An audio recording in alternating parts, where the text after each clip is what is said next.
นะคะเอมก็พาท่านผู้ชมค่ะมาพบกับบุคคลสำคัญอีกท่านหนึ่งนะคะของคนม้งค่ะซึ่งท่านเนี่ยก็ได้สร้างคุณประโยชน์ต่างๆนานาให้กับคนม้งเลยนะคะเอมเชื่อว่าบุคคลท่านนี้นะคะทุกท่านเนี่ยอาจจะคุ้นหน้าแล้วก็คลับคล้ายคลับคลาเป็นอย่างดีเลยค่ะเพราะว่าท่านนี้นะคะท่านเนี่ยได้เคยถวายการรับใช้ให้กับพระบาทสมเด็จพระเจ้าอยู่หัวนะคะในเรื่องของโครงการหลวงค่ะในวันนี้ค่ะทีมงานม้งวาไรตี้ของเรานะคะก็มีโอกาส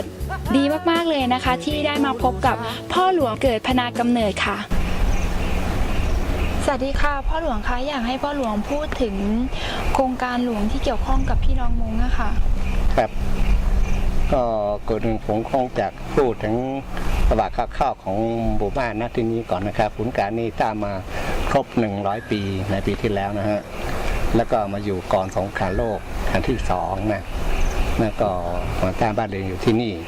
โดยพื้นฐานของหมู่บ้านที่นี้ก็จะทำไร่ฟินนะทำไร่ฟินโดยแถวนี้นะที่เป็นป้าติดนู้นนะแถวนี้เป็นไร่ฟินเท่านั้นนะแล้วก็ภูแถวนี้เป็นภูปลายหญ้าคาเท่านั้นเลยสมัยก่อนนู้นเนี่ยเพราะว่าถ้าหน้าแล้งนี่เนี่ยไฟไหม้หมดจะเห็นคนเดินด้านนี้เนี่ยถึงยอดดอยสุดนู้นเลยแล้วก็หน้าที่หญ้าคาขึ้นเต็มเนี่ยจะเป็นก็ไปเป็นเครื่องของทะเลหญ้าคานะมันจะเป็นเครื่องเต็มภูแล้วนะแล้วก็เป็นป่าเหล่าเป็นภูปลายหญ้าคานะฮะระยะหลังนี้จนถึง 2521 นะในหลวงก็เสด็จมาที่นี่นะแล้วก็มีดับดิดว่าจะต้องมีโครงการหลวงเข้ามาอยู่ก็พอไปปี 2522 ก็หน่วยงานของโครงการหลวงก็เข้ามาและจากนั้นมาก็ชาวบ้านก็ได้ทำกิจกรรมเกี่ยวกับงานที่โครงการหลวงส่งเสริมหลังจากที่มีโครงการหลวงเข้ามาส่งเสริมแล้วทันให้เรื่อง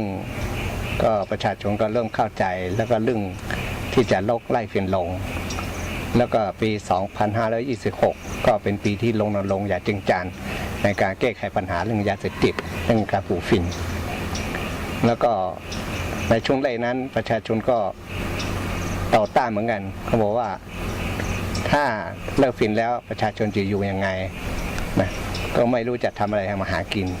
ก็กังวลแล้วก็ส่วนที่ต่อต้านก็มีเหมือนกัน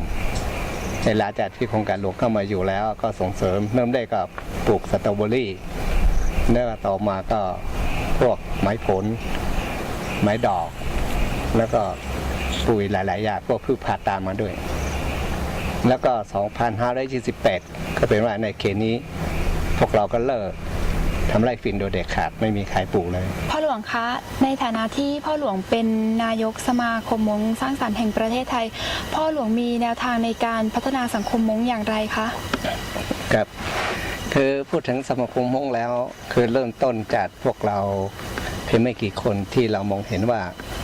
เนื่องจากปัจจุบันนี้นะเยาวชนม้งนี่ไปเรียนหนังสือมากพอไปเรียนหนังสือมาแล้วฉะนั้นสิ่งที่ขาดก็คือวัฒนธรรมประเพณีของเราเองกลับหายไปแล้วก็เรื่องสิ่งแวดล้อมเรื่องความสามัคคีของประเทศมีปัญหาเยอะพวกเราเลยว่านั้นเราน่าจะต้องตั้งสมาคมขึ้นมาแล้วก็เป้าหมายของสมาคมพวกนี้เนี่ยจะเป็นสมาคมที่จดทะเบียนถูกต้องตามกฎหมายฉะนั้นบัญชีบัญญัติเราคงไม่สามารถจะทำเกินกว่าภาระหน้าที่หรือทางกฎหมายไม่ให้แต่เป้าหมายหลักของเราก็คือส่งเสริมเยาวชนให้มีการเรียนหนังสือหาความรู้นะคือผู้ง่ายก็ส่งเสริมการศึกษาให้ทั่วถึงไม่ว่าเด็กชายหญิงแล้วก็นอกจากนั้นก็ในด้านพัฒนาด้านวัฒนธรรมประเพณีของตัวเองสิ่งที่ดีก็รักษาไว้สิ่งที่ไม่ดีก็ต้องแก้ไขต่อไปแล้วก็นอกจากนั้นก็คือเรื่องสิ่งแวดล้อมพวกเรากำลังเผชิญปัญหาสิ่งแวดล้อมอยู่ให้พวกเรารู้จักการพัฒนาดูแลในพื้นที่ของตัวเองจัดการเรื่องสิ่งแวดล้อมให้ดีเพราะเราอยู่กับสิ่งแวดล้อมดีแล้วก็จะมีสุขภาพที่ดีแล้วก็อีกประเด็นหนึ่งก็เพื่อเชิญความสามัคคีระหว่างพี่น้องต่างเผ่านอกจากนั้นคือสมาคมจะเป็นที่จุดศูนย์รวมในการที่จะรวบรวมเรื่องประวัติของชาวม้งเราวัฒนธรรมประเพณีก็ดีแล้วเรื่องที่อะไรต่างๆก็ดีที่จะเป็นข ของพวกเรานี่จะเป็นจุดศูนย์รวมในการที่จะเป็นข้อมูลไปรวมอยู่ที่นั่นค่ะแล้วก็สำหรับในวันนี้นะคะเอ็มเชื่อนะคะว่าท่านผู้ชมทางบ้านที่เป็นทั้งคนไทยแล้วก็คนม้งนะคะก็คงจะได้รับเนื้อหาสาระต่างๆมากมายจากพ่อหลวงเกิดนะคะแล้วก็สำหรับในวันนี้ค่ะทางรายการม้งวาไรตี้ของเราก็ขอขอบคุณพ่อหลวงมากเลยนะคะครับขอบคุณครับ